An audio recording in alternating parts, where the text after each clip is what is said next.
बांकीपुर में बीजेपी के 3 दशक पुराने किले को जीतने के बाद प्रशांत किशोर ने अब ऐसा दांव चला है जिसका असर सिर्फ अगले चुनाव तक सीमित नहीं रह सकता है। 10,000 युवाओं को नौकरी दिलाने का उनका ऐलान अगर जमीन पर उतर गया तो बांकीपुर में जनसुराज की पकड़ इतनी मजबूत हो सकती है कि आने वाले कई चुनावों में बीजेपी के लिए इस सीट को वापस लेना आसान नहीं होगा।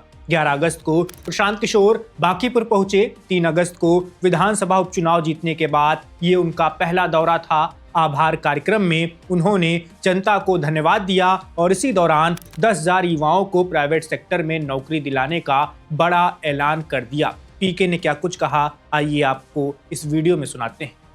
एक काम और कीजिए। लोग को लग रहा है, हमको कुछ लोग गाली भी दे रहा है कि जीत के कहाँ घूम रहे हैं 5-7 दिन से। हम कहीं घूम नहीं रहे हैं, आप कहीं काम कर रहे हैं और वही आज घोषणा करने आए हैं। आपका बाल बच्चा अगर पढ़ लिख गया है, बेरोजगार घूम रहा है, उसका बायोडाटा CV ला के हमारे ऑफिस में दीजिए। कम से कम 10,000 बच्चों को यहाँ से नौकरी लगवाने का व्यवस्था तुरंत करेंगे। आपके बच्चे अगर पढ़ लिख कर बेरोजगार बैठे हैं तो बढ़िया बायोडाटा जो उसने पढ़ाई लिखाई किया है वो बायोडाटा लाकर मेरे ऑफिस में भेजवाइए और हम कोशिश करेंगे। जो हमारे संपर्क के बड़े बड़े लोग हैं कि अपने सरकारी नौकरी नहीं मिलेगा लेकिन प्राइवेट नौकरी उसको बढ़िया मिल जाए जीने खाने का, इसका उपाय आपको बताकर जा रहे हैं। बायोडाटा CV बनाकर आपके बाल बच्चे अगर बेरोजगार बैठे हैं पढ़ लिख कर तो हमारे कार्यालय में भेजवाइए। एक आग्रह आपसे करेंगे, अपने यहाँ शादी में, जन्मदिन में, मरनी में, जीनी में, सब में अगर आप सोचिएगा कि हम आए तो भैया संभव नहीं है। हम हाथ जोड़ रहे हैं पहले से, क्या भैया हमारे घर आइए चाय पीने। हम आपके यहाँ चाय पीने आए चाहे ना आए, लेकिन आपके बच्चों के पढ़ाई या रोजगार का चिंता जरूर करेंगे। लेकिन अगर सब समय खाली आपका गाँव घर में घूम के चाय पियेंगे तो काम कब करेंगे। इसलिए पहला काम जो हमने वादा नहीं किया था लेकिन करने जा रहे हैं कि बांकीपुर से पढ़े लिखे बच्चे अगर चाहें तो हमारे यहाँ नौकरी के लिए अप्लाई कीजिए। देश भर में जितना मेरा जान पहचान का आदमी है, कहीं ना कहीं फैक्ट्री में आपके बच्चों को नौकरी, फैक्ट्री में, ऑफिस में आपके बच्चों को नौकरी जरूर करवा देंगे।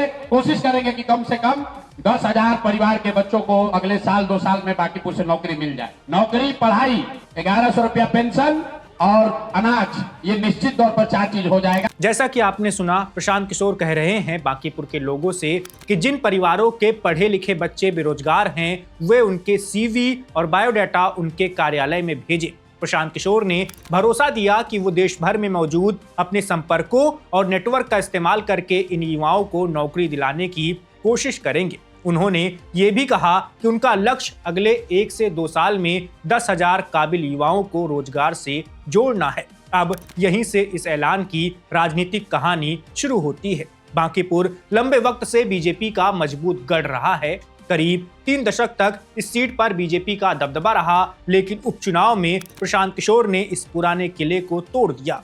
अब उनके सामने सबसे बड़ी चुनौती इस जीत को स्थायी राजनीतिक पकड़ में बदलने की है और रोजगार का मुद्दा इसमें सबसे बड़ा हथियार बन सकता है। प्रशांत किशोर ने सरकारी नौकरी देने का वादा नहीं किया है। उन्होंने साफ कहा कि वो प्राइवेट कंपनियों में रोजगार दिलाने के लिए अपने नेटवर्क का इस्तेमाल करेंगे। इसका मतलब ये भी है कि शुरुआत में कुछ युवाओं को बिहार से बाहर जाकर काम करना पड़ सकता है, लेकिन अगर इस योजना के जरिए बड़ी संख्या में युवाओं को सच में नौकरी मिल जाती है तो इसका असर सिर्फ उन युवाओं तक नहीं रहेगा। एक नौकरी का मतलब एक परिवार की आर्थिक स्थिति में बदलाव है। एक परिवार का अनुभव उसके आसपास के कई परिवारों की सोच बदल सकते हैं। यही बात प्रशांत किशोर की राजनीति के लिए बेहद अहम है। मान लीजिए अगले 2 साल में हजारों युवाओं को नौकरी मिल जाती है, तब प्रशांत किशोर के पास बांकीपुर के जनता के सामने दिखाने के लिए सिर्फ चुनावी भाषण नहीं होगा बल्कि काम का एक उदाहरण भी होगा। यही बीजेपी के पुराने वोट बैंक के सामने सबसे बड़ी चुनौती बन सकती है, क्योंकि बांकीपुर में अब मुकाबला सिर्फ बीजेपी और जनसुराज के बीच नहीं रहेगा। मुकाबला पुराने राजनीतिक भरोसे और नए काम के दावे के बीच भी हो सकता है। प्रशांत किशोर का असली प्लान शायद यहीं से और बड़ा होता दिखाई दे रहा है।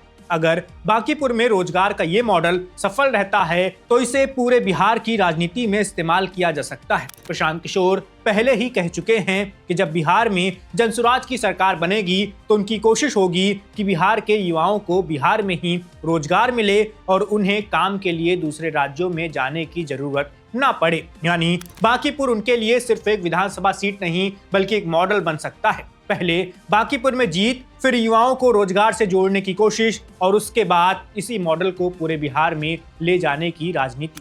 लेकिन इस कहानी में सबसे बड़ा सवाल भी यही है कि 10,000 नौकरियां कितनी जल्दी मिलती हैं और कितने युवाओं को वास्तव में इसका फायदा मिलता है। किस कंपनी में नौकरी मिलेगी, सैलरी कितनी होगी, कितने युवाओं को नियुक्ति मिलेगी, नौकरी कितने समय तक चलेगी और क्या आगे चलकर बिहार में ही रोजगार के मौके बनाए जा सकेंगे। इन सवालों के जवाब ही प्रशांत किशोर के इस दांव की असली परीक्षा होंगी। अगर योजना सिर्फ घोषणा बनकर रह गई तो बीजेपी के लिए इसे निशाना बनाना आसान होगा, लेकिन अगर हजारों युवाओं के हाथ में नौकरी का ऑफर लेटर पहुंच गया तो कहानी पूरी तरह बदल सकती है। क्योंकि चुनाव एक दिन में नहीं जीता जाता है, लेकिन राजनीतिक जमीन लगातार काम करने से जरूर बन जाती है। प्रशांत किशोर ने बांकीपुर में बीजेपी का 30 साल पुराना रिकॉर्ड तोड़ दिया है। उनकी कोशिश इस जीत को लंबे राजनीतिक रिश्ते में बदलने की है और अगर 10,000 नौकरियों का ये प्लान कामयाब हो गया तो शायद बांकीपुर में प्रशांत किशोर की सबसे बड़ी जीत चुनाव की नहीं होगी। सबसे बड़ी जीत ये होगी कि उन्होंने बीजेपी के पुराने गढ़ में अपनी ऐसी जमीन तैयार कर ली है जो शायद 20-30 सालों तक उनके पास ही रहने वाली है। Subscribe to One India and never miss an update. Download the One India app now.